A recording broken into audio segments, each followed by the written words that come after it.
Have you ever dreamed of living in a medieval castle? Grand stone walls, towering spires, maybe even a moat with a drawbridge. It all sounds so romantic, like something straight out of a fairy tale. But what if he told you that behind those picturesque facades lies a history that's far darker, more ingenious, and frankly, more fascinating than you could ever imagine?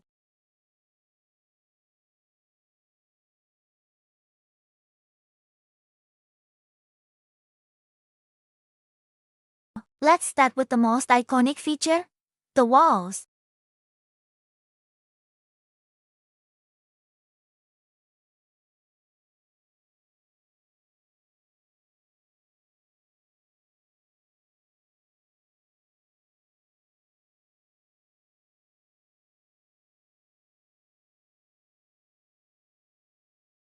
An attacker coming up, however, would find their sword arm cramped against the central pillar, making it incredibly difficult to fight effectively. It's a small detail, but one that could mean the difference between life and death. The fairy shape of the walls held secrets. Why were so many towers round instead of square? Simple geometry. A square tower has corners, which are weak points.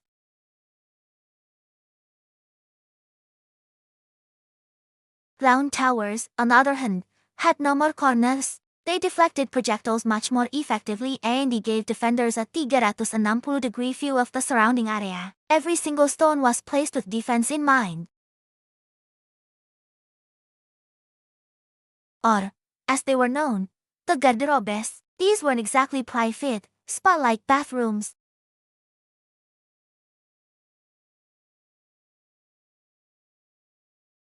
Straight down the side of the castle wall, into the moat or a chest pit below. The name garderobe actually comes from the French for wardrobe, because people would hang their clothes in these shafts. The ammonia from the waist below was thought to kill fleas and the other pests in the fabric.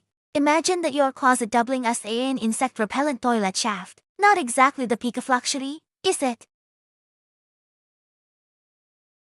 For the vast majority of residents, the servants, soldiers, and the staff, it was a life of hard labor. The Great Hall, which were a picture filled with lords and ladies dining on roasted swan, was also the communal sleeping area for men.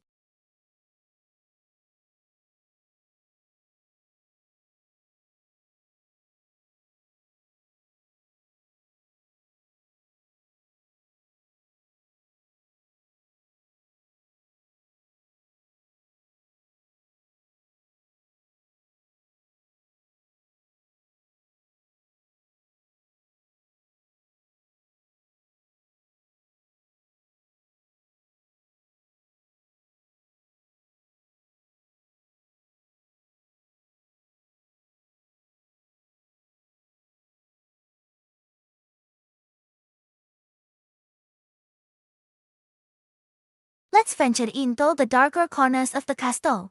The places whispered about in hushed tones, the dungeons. The word itself conjures images of dripping walls, chains, and skeletons. And while not every castle had a Hollywood-style torture chamber, dungeons were very real and very grim.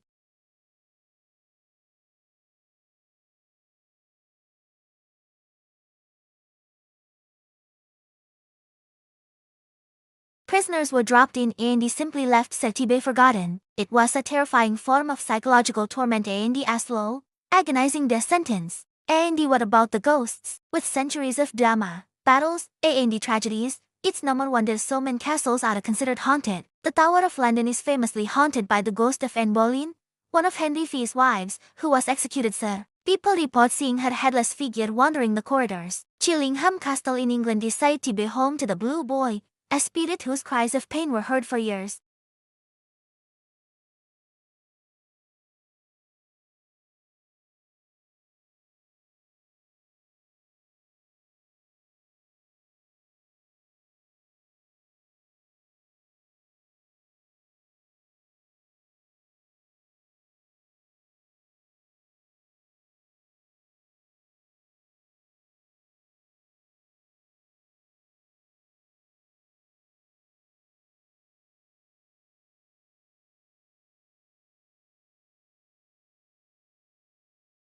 If attackers breached the first gate, defenders could drop boiling oil, hot sand, or heavy rocks down on them from above.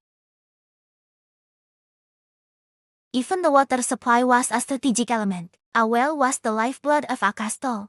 Especially during a siege, it had to be protected at all costs. Often, the well was located in the most secure part of the castle, the keep, to ensure the defenders wouldn't run out of water. Some attackers would try to poison the well, a devastating tactic that could force a surrender faster than any battering ram. So, the next time you look at a majestic medieval castle, remember what lies beneath the surface. It's not just a beautiful building, it's a fortress built on secrets, strategy, and survival. It's a place of ingenious architecture and grim realities, of glint halls and dark dungeons, of noble lords and forgotten souls. The stones themselves hold the stories, tales of innovation, hardship, and the relentless human will to endure. The fairy tale is captivating, but the truth is so much more interesting. Thanks so much for joining me on this journey into the past. If you found these secrets as fascinating as I do, make sure to hit the like button and subscribe for more deep dives into history. What other historical mysteries should we uncover next? Let me know in the comments below. See you next time.